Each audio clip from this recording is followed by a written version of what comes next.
समस्त प्रभु प्रेमी भक्तों को जय सिया राम। भगवान श्री सीताराम जी की अहेतु की करुणा कृपा हम आप सब के लिए मंगल करें, कल्याण करें। इन्हीं मंगल कामनाओं के साथ मांगलिक चर्चा प्रारंभ कर रहे हैं। भगवान की अहेतु की कृपा करुणा है कि हमारा, आपका, हम सब लोगों का जीवन परमात्मा की अनुग्रह से हर क्षण हर पल मंगलमय बीत रहा है।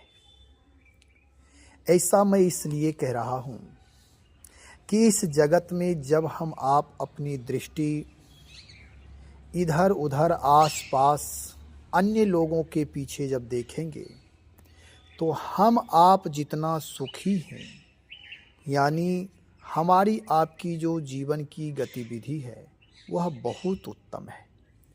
इसलिए कहा भी जाता है कि देखो, लोग अपने दुख से दुखी नहीं हैं, दूसरे के सुख से दुखी हैं।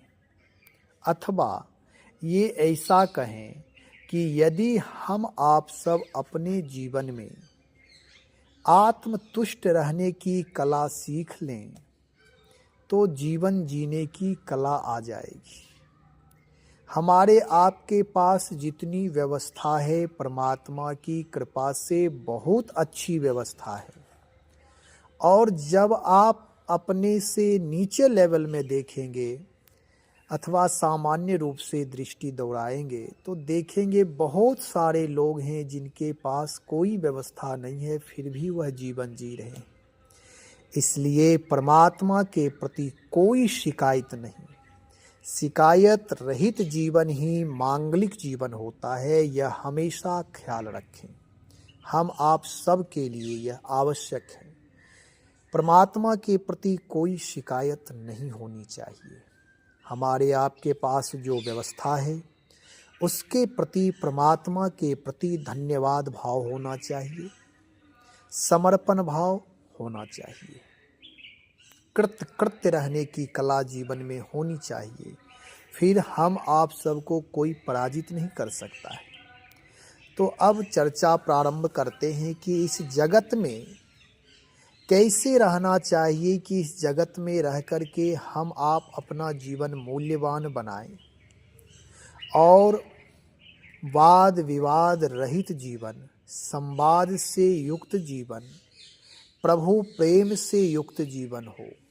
इसके लिए गोस्वामी श्री तुलसीदास जी महाराज दोहावली रामायण में एक दोहा कह रहे हैं कि देखो, इस संसार में कैसे रहना चाहिए। नहीं तो होता ये है कि इस संसार में रहते तो हैं लेकिन बहुत सारे बैर विग्रह से युक्त रहते हैं, द्वंद्व से जीवन जी रहे हैं। ये जीवन का कोई मूल्य नहीं होता है, ना आपस में प्रेम है, ना किसी से कोई अच्छा संबंध है। हर जगह जहाँ देखो वहीं झगड़ा, जहाँ देखो वहीं द्वंद्व ही द्वंद्व है। गोस्वामी जी कहते हैं ये सारे द्वंद्व का कारण क्या है, कारण को पकड़ो। तो मूल कारण में गोस्वामी जी दोहा के माध्यम से कहते हैं कि यह संसार में कैसे रहना चाहिए। सुने। बिलग बिलग सुख संग, दुख जनन जन्म मरण सोई रीति, रहियत राखे राम के, गए ते उचित अनीति। संसार में दूर दूर यानी आसक्ति रहित होकर रहने में ही सुख है, आसक्तियों में ही दुख है। यही बात जन्म और मृत्यु में भी है। श्री राम के रखे अर्थात वे रखना चाहते हैं, इसलिए आसक्ति रहित होकर यहाँ रहना चाहिए।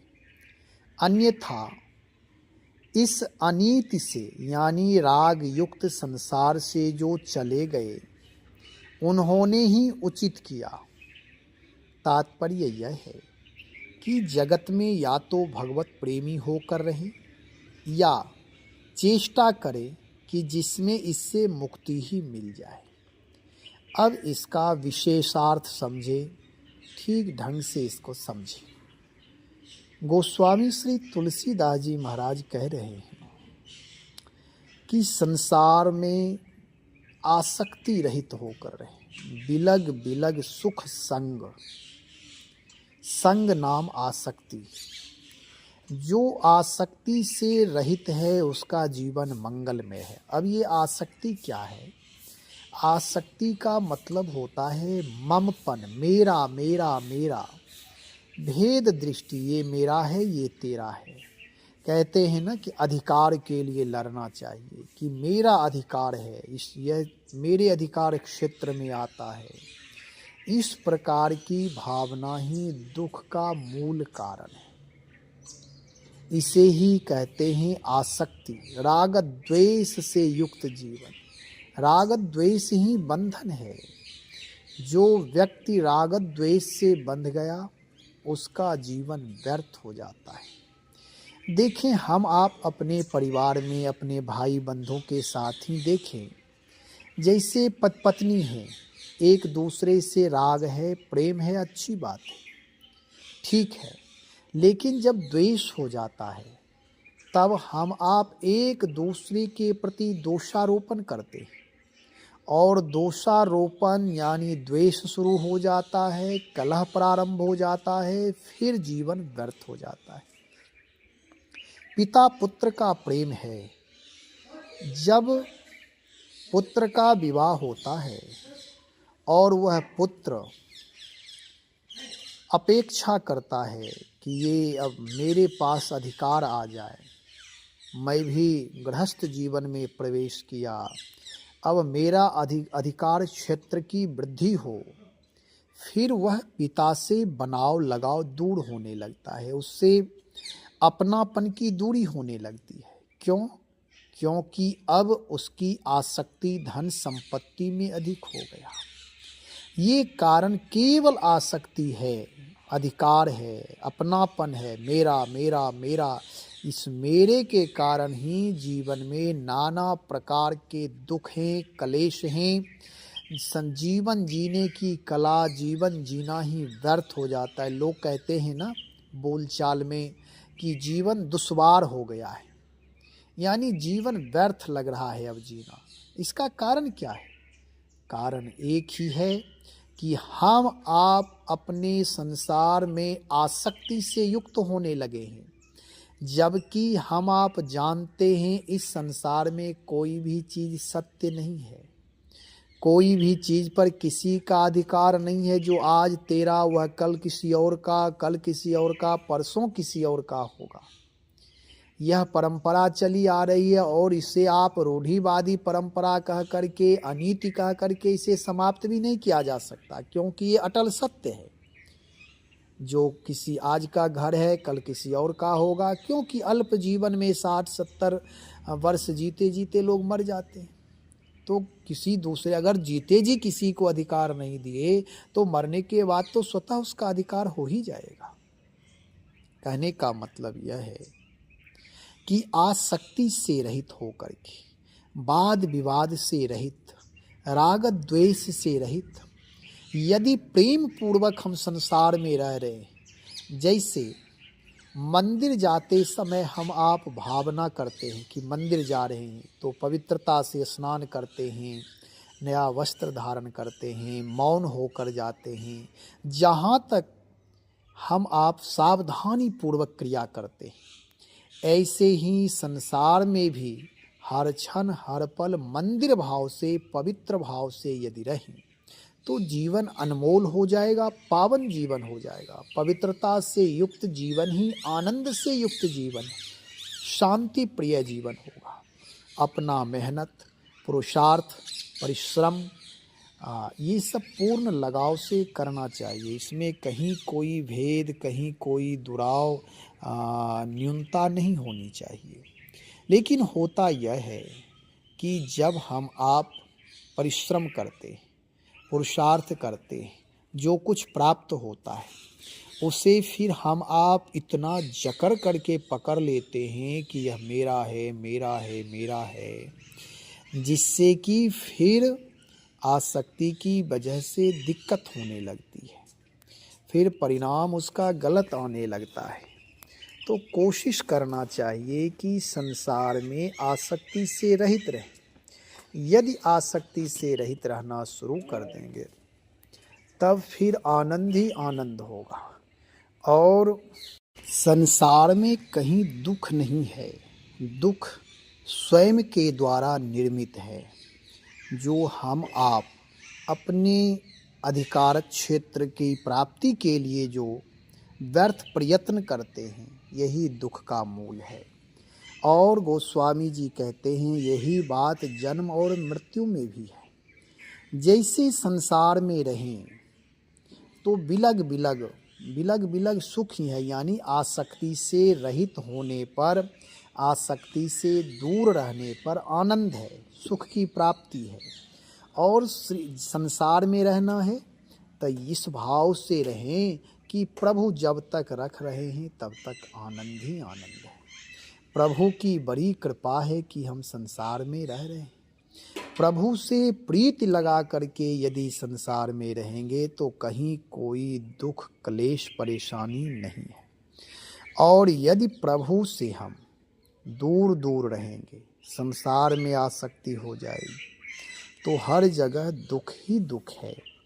इसलिए आसक्ति रहित होकर यहाँ रहना चाहिए। अन्यथा कहते हैं इस अनीति से राग युक्त संसार से जो चले गए, यदि संसार में प्रेम पूर्वक नहीं रह रहे, लोग कहते हैं ना जीवन नरक बन गया है। नरक मतलब दुख युक्त हो गया है। ना किसी से प्रेम से वार्ता हो पाती है, ना कोई रिश्ते संबंध ठीक से चल रहे हैं, व्यवहारिक दृष्टिकोण भी कमज़ोर हो गया है। इसलिए कहते हैं कि यदि राग युक्त संसार में रह रहे हैं तो वह अनीति है, जिसका परिणाम क्लेश ही क्लेश होगा। इससे बढ़िया लोग बोलचाल में कहते हैं हे भगवान अब उठा लीजिए, यानी अब प्रभु अब यहाँ से ले चलो, संसार रहने लायक नहीं है। यह लोग वैसे लोग कहते हैं जो स्वयं अनीति में रहते हैं। संसार से तो एक ना एक दिन जाना ही है, परम सत्य है, अटल सत्य है। लेकिन वे लोग जो अपना स्वयं संसार दूषित कर लिए हैं, इसलिए वे दूसरे व्यक्ति के ऊपर दोषारोपण करते रहते हैं कि देखो वह व्यक्ति खराब है। यदि आप ठीक हो जाए, हम ठीक हो जाए, आत्मनिर्माण कर लें तो फिर संसार उत्तम से उत्तम बन जाएगा। हमारे आपके पास यह समर्थता है कि हम आप इस सृष्टि का नया निर्माण कर सकते हैं। अपनी पहचान यदि हो जाए कि आपके पास कितनी समर्थता परमात्मा दे कर के भेजा है। नर ही नारायण बनता है और वह परमात्मा जो पूर्ण ब्रह्म नारायण हैं वह नर रूप में आते हैं, यही दिखाने के लिए कि नर अपने आचरण से, अपने पवित्र कर्म से, अपनी शुचिता, पवित्रता, ईमानदारी से वह नारायण की यात्रा कर सकता है। इस नर रूप में वह नारायण की प्रसिद्धि प्राप्त कर सकता है। भले ही नाना प्रकार के कलह क्लेश हों, हजारों लाखों की भीड़ हो, लेकिन एक ध्यानी व्यक्ति, एक आध्यात्मिक व्यक्ति, एक पवित्र आत्मा कोलाहल में भी शांति युक्त रह सकता है। उसके जीवन पर किसी प्रकार कोलाहल का प्रभाव नहीं पड़ेगा। कारण कोलाहल उसी को प्रभावित करता है जिसका चित्त चंचल है, जो स्वयं अंदर कोलाहल से भरा हुआ है। और उस व्यक्ति के अंदर थोड़ी सी भी कोई बात होती है तो अंदर जो कोलाहल है वही कोलाहल प्रकट होने लगता है। इसलिए संसार का दोष नहीं देना है। जो लोग कहते हैं कि अब तो भाई जगत में रहना क्या है, सच बात यह है जगत में तभी तक रहें, जीवन की सार्थकता तभी तक है जब भगवान की उपासना करते हुए अपनी सारी इंद्रियों को भगवान से जोड़ करके निष्ठा, श्रद्धा, विश्वास से युक्त होकर एक दूसरे का सहयोग करते हुए, परोपकार करते हुए, क्षमा भाव रखते हुए, सबके प्रति आदर भाव हो, यही परमात्मा के प्रति प्रेम भाव है। लोग मंदिर में जाते हैं, मूर्ति में प्रेम करते हैं। मेरी बात थोड़ा अन्यथा नहीं लेना है। मैं जो कहने के लिए चाह रहा हूँ वह आप धैर्यपूर्वक सुने कि लोग मंदिर में जाते हैं, जैसे शिवालय में जाते हैं, बड़ा प्रेम से आदर से शिवालय में सेवा करते हैं, झाड़ू पोछा पार्षद सेवा, और भगवान शिव पर एक एक पुष्प बड़ा प्रेम से आदर से चढ़ाते हैं। अच्छी बात है, लेकिन उसी व्यक्ति से कह दिया जाए कि आप अपने घर में थोड़ा झाड़ू पोछा कर लो, तो वह क्या कहेगा कि मेरा यही काम है। अब आप शिवालय में देवालय में जा कर के वहाँ सेवा मान करके कर रहे हो, आप अपने घर को भी मंदिर मानो, घर में भी पवित्रता सेवा भाव से ही करें, तो वही फल घर से भी, सेवा से घर में जो आपने सेवा किया उससे भी प्राप्त होगा। दूसरी बात, आप शिवालय में जा कर के भगवान शिव के विग्रह से, शिवलिंग से आप प्रेम कर रहे हैं, या किसी मंदिर में जा कर के प्रतिमा में आप प्रेम दिखा रहे हैं या प्रेम कर रहे हैं कि भगवान हैं, इनकी सेवा पूजा इस तरह करनी चाहिए, धीरे धीरे पुष्प चढ़ाएं, ठंडी में थोड़ा गर्म वस्त्र दें, अच्छी बात है, ये होना चाहिए। लेकिन जो आप देखते हैं कि संसार में कि प्रेम तो करते हैं, भगवान के मंदिर में जा कर के खूब प्रेम करते हैं, लेकिन मंदिर से जब अलग होते हैं, भगवान के द्वारा, भगवान कहते सब मम प्रिय सब मम उपजाए, सब कुछ भगवान की सृष्टि भगवान के द्वारा ही उत्पन्न है, फिर भगवान से प्रेम नहीं करते, फिर तो वह राग द्वेष में बंध जाते हैं, और जो चैतन्य आत्मा है उसके साथ वह द्रोह करते, द्वेष करते हैं। भगवान की संतान ये सारी सृष्टि है, वहाँ प्रेम नहीं है, और भगवान की मूर्ति में, चित्रपट में बड़ा प्रेम है। मैं ऐसा नहीं कह रहा हूँ कि मंदिर नहीं जाएं, मंदिर में सेवा ना करें, मंदिर अवश्य जाइए। मंदिर अगर आप जाएंगे, वहाँ सेवा पूजा करेंगे, तो कम से कम उस सेवा पूजा का 3 घंटे तक प्रभाव शांति का प्रभाव रहेगा, हृदय सात्विक वातावरण बना रहेगा। मंदिर अवश्य जाइए, हर व्यक्ति को मंदिर जाना चाहिए, दर्शन करना चाहिए, सेवा पूजा करनी चाहिए। लेकिन मेरा यह कहना है कि मंदिर में भी सेवा पूजा करें, और संसार में प्राणी मात्र से प्रेम भी करना चाहिए। यदि आप प्रेम करते हैं तो उस प्रेम का लाभ प्राप्त होगा, तब आपका साकार जो ब्रह्म उपासना हम आप करते हैं साकार स्वरूप की, लोग समझते हैं मंदिर का विग्रह ही साकार स्वरूप है। निराकार का मतलब होता है जिसका कोई आकार नहीं, अथवा जो हर जगह परमात्मा की वैशिष्टता है, वही सगुण साकार परमात्मा है। और हम आप मंदिर में जाएं, सेवा पूजा करें, परिक्रमा करें, लेकिन व्यवहारिक पक्ष में, लोक पक्ष में भी हृदय, मस्तिष्क, बुद्धि लगा करके सबके साथ सात्विक भाव रखें, आपस में अपनापन का व्यवहार करें, छोटी मोटी वस्तु के लिए बैर, द्वेष, छल, कपट नहीं करें, एक दूसरे के साथ धोखाधड़ी ना करें, तब यह संसार भी देवालय हो जाएगा, वह परिवार, वह घर भी दिव्य हो जाएगा, पावन हो जाएगा, सुख शांति से युक्त हो जाएगा। क्योंकि हमारे आपके व्यवहार से ही दिव्यात्मा का पता चलता है। यदि व्यवहार दूषित है तो वह व्यक्ति पतित आत्मा है, और यदि व्यवहार पवित्र है, वाणी, व्यवहार, दृष्टि, यदि क्रिया, ये सब में पवित्रता है, शुचिता है, ईमानदारी है, निष्ठा है, तो हम आप दिव्य आत्मा माने जाएंगे, हमारी आपकी सात्विक ऊर्जा सक्रिय रहेगी। तो कहने का मतलब कहते हैं कि संसार में रहें, मूल सारांश यह है कि संसार में रहें राग द्वेष रहित हो करके, परमात्मा से प्रेम करते हुए, प्राणी मात्र के प्रति आदर सम्मान भाव रखते हुए इस संसार में रहें जब तक राम जी रखें। अथवा जब इस संसार में राग द्वेष के कारण कलह ही दिन रात करना है, क्लेश में ही जीवन जीना है, तो फिर यह जन्म मृत्यु व्यर्थ है, इसी का नाम चक्कर है।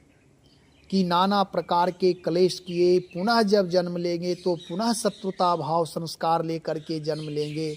इसी का जन्म मरण का चक्कर कहा जाता है। तो ये सारे कारण आसक्ति है। अपने विवेक का अभ्युदय करें, अपनी बुद्धि का सदुपयोग करें, अपने जीवन को विराट बनाएं, राम जी से जोड़ करके रखें, परमात्मा से जो जिन देवी देवताओं को मानते हैं उनसे जुड़ें और अपने जीवन में दिव्यता प्राप्त करें। प्राणी मात्र के प्रति आदर सम्मान भाव, सबके प्रति भगवान भगवत भाव रखें, क्योंकि भगवान कहते सब मम प्रिय सब मम उपजाए। सबके प्रति आदर भाव रखते हुए अपने जीवन को उदात्त बनाए, महान बनाए, आगे बढ़ाते रहें। श्री राम जय जय राम, श्री राम जय जय राम।